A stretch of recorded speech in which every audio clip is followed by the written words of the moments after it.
भाषण कसे करावे हा विषय आपण पाहत आहोत। या विषयाचे आपण बुद्ध्यानुसार विश्लेषण करत आहोत। आपण बरेचसे मुद्दे पाहिलेले आहेत आणि त्याचं विश्लेषण आपण केलेलं आहे। तर आता आपण पुढील मुद्दा पाहणार आहोत आणि त्याचंसुद्धा आपण विश्लेषण करणार आहोत। तर आपला पुढील मुद्दा म्हणजे ध्यास, माधुर्य आणि चालाक्षपणा। भाषण करण्यासाठी ध्यास असला पाहिजे। भाषण करणाऱ्याला, वक्त्याला, प्रभावी वक्त्याला ध्यास असला पाहिजे। ध्यास असेल तर त्याचं भाषण उत्कृष्ट होईल, चांगलं होईल, दर्जेदार होईल, उत्तम होईल। म्हणून त्याने एखाद्या गोष्टीचा, एखाद्या बाबीचा ध्यास घेतला पाहिजे। त्याने जर ध्यास ठेवून भाषण केलं तर त्याचं भाषण चांगलं होईल। कारण ध्यास असला म्हणजे काळजी लागते, चिंता लागते आणि तो पूर्ण इच्छेने, मनातून, मनपूर्वक काम तो करतो म्हणजे ध्यास। म्हणजे एखादी गोष्ट मनपूर्वक करणे, स्वतःहून, इच्छेहून चांगल्या रीतीने पार पाडणे, यासाठी खूप मेहनत घेणे आणि ती पूर्ण करून दाखवणेच याला म्हणतात ध्यास। म्हणजे असा ध्यास या वक्त्याजवळ असला पाहिजे। त्यानं काम आपलं पूर्ण केलं पाहिजे। वक्त्याकडे अर्धवट ज्ञानसुद्धा असू नये। वक्त्याला पूर्ण ज्ञान असलं पाहिजे। तसेच त्याचा परिपूर्ण अभ्यास असला पाहिजे, वाचन असलं पाहिजे, मनन चिंतन असलं पाहिजे आणि म्हणून त्याला ध्यास लागला पाहिजे। तर यासाठी त्याने आधी पुस्तके, ज्या विषयावर तो बोलणार आहे त्या विषयाचा परिपूर्ण अभ्यास करायला पाहिजे, चिंतन करायला पाहिजे आणि त्याची पूर्ण तयारी त्याने केली पाहिजे। तयारी केली तर त्याचं भाषण उत्कृष्ट होईल, दर्जेदार होईल, चांगलं होईल। आणि म्हणून कोणत्याही वक्त्याला जर ध्यास असेल तो चांगली तयारी करेल, मनपूर्वक,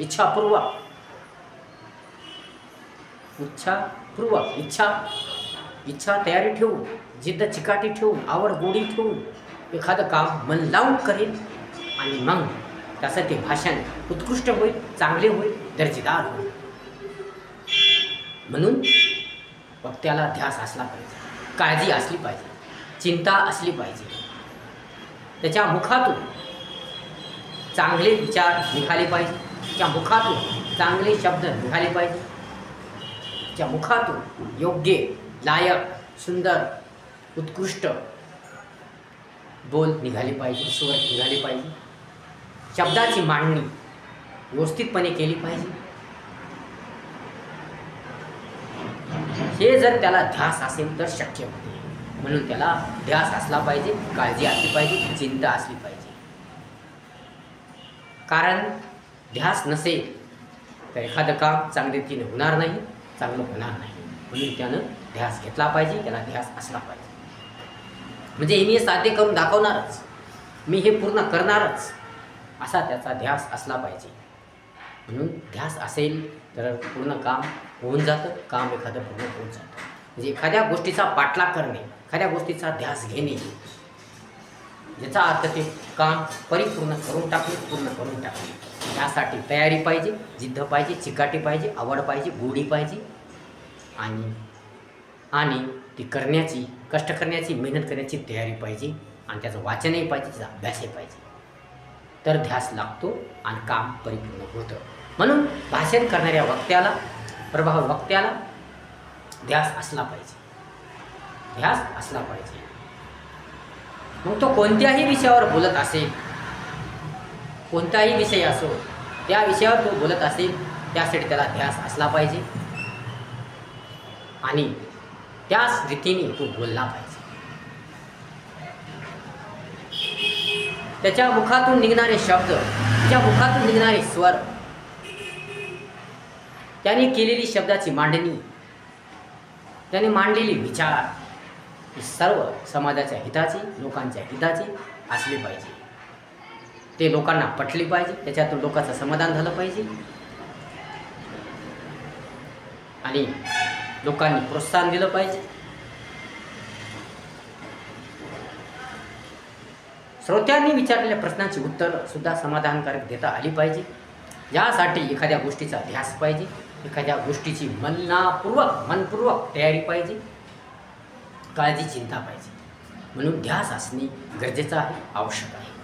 म्हणून व्याख्यानकाराकडे किंवा भाषण करणाऱ्या वक्त्याकडे ध्यास असला पाहिजे आणि त्यानं कोणतंही काम मन लावून केलं पाहिजे. स्वतःच्या स्वार्थापुरतं नाही, स्वतःचा फायदा होण्यासाठी नाही, तर त्याने श्रोत्यांच्या मनाचा विचार केला पाहिजे, श्रोत्यांच्या जीवनाचा विचार केला पाहिजे, श्रोत्यांचं हित पाहिलं पाहिजे, कुणाचं अहित होऊ नये, कुणाच्या भावना दुखू नये याचासुद्धा त्याने विचार केला पाहिजे. श्रोत्यांना चांगलं मार्गदर्शन मिळालं पाहिजे, श्रोत्यांचं हित झालं पाहिजे, त्यांच्या मनाचं समाधान झालं पाहिजे. यासाठी त्याला ध्यास असणे गरजेचं आहे आणि ध्यास असण्यासाठी त्याला आधी चांगली तयारी करावी लागेल, परिपूर्ण अभ्यास करावा लागेल आणि सखोल मनन चिंतन करावं लागेल आणि यावर चांगला विचार करावा लागेल.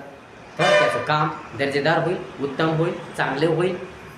त्याला ऐनवेळीसुद्धा बोलता येईल, कारण त्याची तयारी जर असेल. प्रभावी वक्ता हा आधी पूर्ण तयारी करत असतो, तो कधीही तयारीसह असतो आणि ऐनवेळी अचानक वेळी तो बोलत असतो. ऐनवेळी अचानक वेळी प्रभावी वक्त्याला बोलता येतं, कोणत्याही विषयावर त्याला बोलता येतं, कारण तसा त्याचा ध्यासच असतो, तशी त्याची तयारीच असते, तशी त्याची इच्छाच असते, तसा त्याचा अभ्यासच असतो, तशी त्याची तयारी असते आणि तसं त्याचं ज्ञान असते. म्हणून तो ऐनवेळीसुद्धा परखडपणे स्पष्टपणे बोलू शकतो आणि हाच प्रभावी वक्त्याचा एक गुण असतो. ऐनवेळी बोलणे, अचानक वेळी बोलणे. त्याच प्रकारचा ध्यास पाहिजे, तसेच गुण पाहिजे, तसंच ज्ञान पाहिजे, तसंच कौशल्य पाहिजे.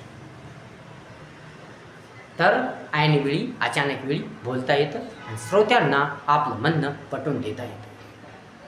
त्यासाठी ध्यास पाहिजे. कोणालाही, कोणत्याही व्यक्तीला एखादं काम करण्यासाठी ध्यास असला पाहिजे. आपल्या कामाबद्दल, आपल्या कर्तव्याबद्दल त्याला काळजी असली पाहिजे. आपल्या प्रत्येक गोष्टीबद्दल, जीवन जगत असताना प्रत्येक गोष्टीबद्दल, प्रत्येक बाबीबद्दल त्याला काळजी असली पाहिजे, चिंता असली पाहिजे, त्याला ध्यास असला पाहिजे, त्याला ध्यास असला पाहिजे. कोण्याही व्यक्तीला जर ध्यास असेल, त्याला चिंता असेल, आपल्या जीवनाची चिंता असेल, आपल्या लेकराबाळांची चिंता असेल, आपल्या परिवारांची चिंता असेल, आपल्या सर्व कामाची चिंता असेल, गोष्टीची चिंता असेल, तर त्याचं काम दर्जेदार होतं, उत्तम होतं, चांगलं होतं, व्यवस्थित होतं. परंतु ध्यास जर नसेल तर त्याचं काम चांगलं होणार नाही, काळजीपूर्वक होणार नाही. कारण ध्यास जर नसेल तर तो काम काळजीपूर्वक, मनपूर्वक करणार नाही, कारण तो चांगली तयारी करणार नाही आणि ती कष्ट व मेहनत तिने तो काम करणार नाही. म्हणून त्याचं जीवन घालवलं जाईल आणि त्याला चांगल्या गोष्टी भेटणार नाही आणि त्याचं जीवन रंगीन बनणार नाही. म्हणून तसंच भाषण करणाऱ्या वक्त्याला सुद्धा ध्यास ठेवावा लागतो. त्याने जर ध्यास ठेवला तर त्याचं काम चांगलं होईल, भाषण उत्कृष्ट होईल, छान होईल, दर्जेदार होईल, उत्तम होईल आणि त्याचं सर्वत्र नाव होईल. म्हणून ध्यास असला पाहिजे. आता याच्या पुढचा मुद्दा माधुर्य. माधुर्य म्हणजे गोडी, गोडवा, मधुरता. भाषण करणाऱ्या वक्त्याला मधुरता ठेवावी लागते. त्याच्या मुखामध्ये मधुरता असली पाहिजे, गोडी असली पाहिजे, गोडवा असला पाहिजे. त्याच्या विचारामध्ये प्रांजळपणा असला पाहिजे, गोडी असली पाहिजे, गोडवा असला पाहिजे, माधुर्य असलं पाहिजे. त्याचे विचार, त्याचं मत, शब्दाची मांडणी योग्य असली पाहिजे, सुटसुटीत असली पाहिजे, चांगली असली पाहिजे, लोकांच्या हिताची असली पाहिजे, समाजाच्या हिताची असली पाहिजे. त्यातून लोकांचं कल्याण झालं पाहिजे, लोकांचं हित घडलं पाहिजे. म्हणून भाषण करणाऱ्या वक्त्याला मधुरता ठेवावी लागते. राग व क्रोध न ठेवता तोंडामध्ये गोडी ठेवावी लागते, मधुरता ठेवावी लागते, गोडवा ठेवावा लागते. कारण हजारो लाखो लोक या प्रभावी वक्त्याचं भाषण ऐकत असतात, त्याचे विचार घेत असतात, त्याच्याकडून काहीतरी गुण घेत असतात, त्याच्याकडून मार्गदर्शन घेत असतात. सर्व लोक ऐकत असतात. म्हणून भाषण करणाऱ्या वक्त्याला राग क्रोध असता कामा नये, अहंकार असता कामा नये. त्याच्या मनावर नियंत्रण पाहिजे आणि त्याच्या मुखामध्ये गोडी पाहिजे, गोडवा पाहिजे, प्रेम पाहिजे आणि मधुरता पाहिजे. म्हणजे खास करून माधुर्य पाहिजे. माधुर्य म्हणजेच गोडी, गोडवा, मधुरता. म्हणून भाषण करणाऱ्या वक्त्याच्या मुखामध्ये गोडी पाहिजे, गोडवा पाहिजे, मधुरता पाहिजे, माधुर्य पाहिजे. त्याच्या तोंडातून निघणारे विचार, त्याच्या तोंडातून निघणारे बोल, त्याच्या तोंडातून निघणारे शब्द हे तोलून मोपून निघाले पाहिजे, दर्जेदार असले पाहिजे, उत्तम असले पाहिजे, लायक असले पाहिजे, श्रोत्यांच्या भल्याचे असले पाहिजे, त्यांच्या हिताचे असले पाहिजे. त्याच्याकडून श्रोत्यांना मार्गदर्शन मिळालं पाहिजे, योग्य मार्गदर्शन मिळालं पाहिजे, त्यांना योग्य दिशा मिळाली पाहिजे, त्यांचं हित झालं पाहिजे. म्हणून प्रभावी वक्त्याला विचार करून मनपूर्वक छान सुंदर रीतीने बोलावं लागतं. कठोर विचाराबरोबरच मधुरतासुद्धा ठेवावी लागते. सर्व विचाराची सांगड घ्यावी लागते. कठोर, मधुर, गोड विचाराची सांगड घालून त्याला भाषण करावं लागतं. म्हणून सर्व विचारांची सांगड घालून त्यांना भाषण करावं, जेणेकरून श्रोत्यांना चांगल्या रीतीने कळल, चांगल्या रीतीने समजल आणि ते प्रभावी वक्त्याला साथ देतील, प्रोत्साहन देतील आणि त्याचं स्वागत करतील.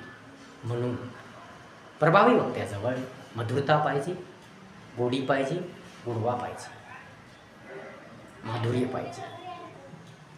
म्हणूनच त्याचं भाषण चांगलं होईल, उत्कृष्ट होईल, दर्जेदार होईल आणि तो एक चांगला प्रभावी वक्ता म्हणून गणला जाईल. त्याचं नाव होईल, सर्वत्र नाव होईल. म्हणून राग क्रोध असू नये, मनावर नियंत्रण असावं. अनेक श्रोते प्रश्न विचारतात, त्याला राग येऊ नये. अनेक श्रोते टीका करतात, त्याला राग येऊ नये. त्या मनावर नियंत्रण पाहिजे, राग क्रोधावर नियंत्रण पाहिजे, मुखामध्ये गोडी पाहिजे, माधुर्य पाहिजे, मधुरता पाहिजे. म्हणून हा भाषण करणारा प्रभावी वक्ता हा खूप ज्ञानी असला पाहिजे, समजदार असला पाहिजे, शहाणा असला पाहिजे आणि मधुर आवाजात बोलणारा असला पाहिजे, सुंदर आवाजात बोलणारा असला पाहिजे, चांगल्या रीतीने, व्यवस्थितपणे, पद्धतशीरपणे समजून सांगणारा असला पाहिजे. एक एक गोष्ट, एक एक मुद्दा त्याने व्यवस्थितपणे, पद्धतशीरपणे समजून सांगला पाहिजे, जेणेकरून श्रोत्यांचं समाधान होईल, त्यांच्या मनाचं समाधान होईल, त्यांना चांगलं ते भेटेल, त्यांच्या जीवनाचं कल्याण होईल. याची काळजी या प्रभावी वक्त्यांनी घेतली पाहिजे. तरच त्याचं भाषण उत्कृष्ट होईल, चांगलं होईल, दर्जेदार होईल आणि तो प्रभावी वक्ता म्हणून गणला जाईल. आता यापुढचा मुद्दा म्हणजे चाणाक्षपणा. चाणाक्षपणा म्हणजे ज्ञानांनी, कौशल्यांनी, वेगळ्या गोष्टींनी, बाबींनी कसलेला माणूस म्हणजे चाणाक्षपणा. म्हणजे चाणाक्षपणा, चतुरता, कौशल्य म्हणजे चाणाक्षपणा. चाणाक्षपणा हुशार मनुष्य, चतुर मनुष्य, कौशल्यांनी, चांगल्या गुणांनी, चांगल्या गोष्टींनी, वेगवेगळ्या गुणधर्मांनी कसलेला माणूस, अनुभवांनी कसलेला माणूस म्हणजे चाणाक्षपणा. हा चाणाक्षपणा या प्रभावी वक्त्याकडे असला पाहिजे. तो चाणाक्ष असला पाहिजे. तो सगळ्या गुणधर्मांनी, कला कौशल्यांनी ज्ञानांनी बुद्धींनी कसलेला माणूस पाहिजे, त्याला अनुभव पाहिजे, त्याच्याकडे कला कौशल्य असलं पाहिजे, त्याच्याकडे तेवढी बुद्धी पाहिजे, तेवढं ज्ञान असलं पाहिजे. एवढ्या हजारो लाखो लोकांसमोर मांडण्याची, त्याला शब्दाची मांडणी करण्याचं त्याला ज्ञान असलं पाहिजे, कौशल्य असलं पाहिजे, कर्तृत्व असलं पाहिजे, त्याच्याकडे चतुरपणासुद्धा पाहिजे. शब्दाची योग्य जुळवणी करून, शब्दाची योग्य मांडणी करून, चांगल्या सुंदर शब्दांची योग्य जुळणी करून त्याला या हजारो लोकांसमोर मांडता आलं पाहिजे, व्यवस्थितरित्या सांगता आलं पाहिजे. आपलं मत, आपले विचार व्यवस्थितरित्या मांडता आलं पाहिजे. यासाठी त्याच्याकडे चाणाक्षपणा असला पाहिजे, कौशल्य असलं पाहिजे.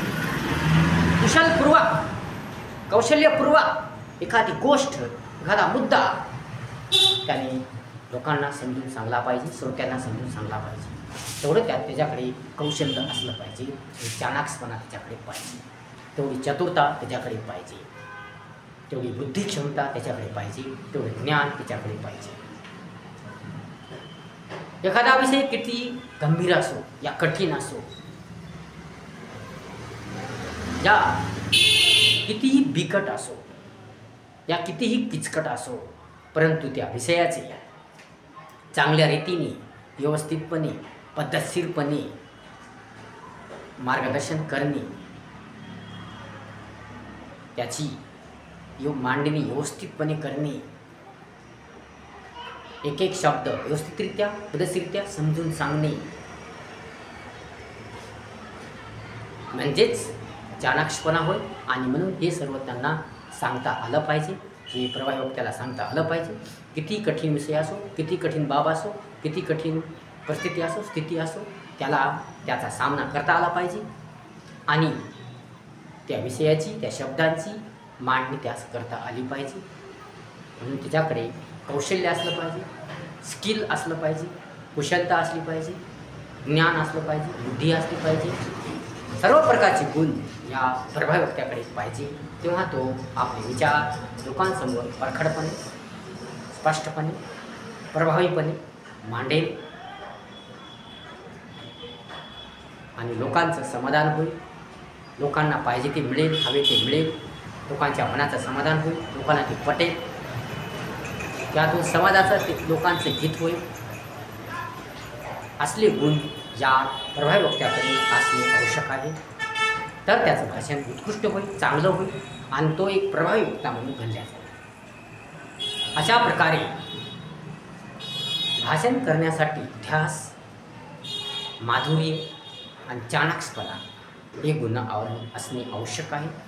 याचे आपण विश्लेषण केलेले आहे, चांगल्या रीतीने आपण विश्लेषण केलेलं आहे. व्हिडिओ जर आवडला असेल तर लाईक करा, शेअर करा, कमेंट्स करा आणि आपल्या चॅनलला सबस्क्राईब करायला विसरू नका. धन्यवाद.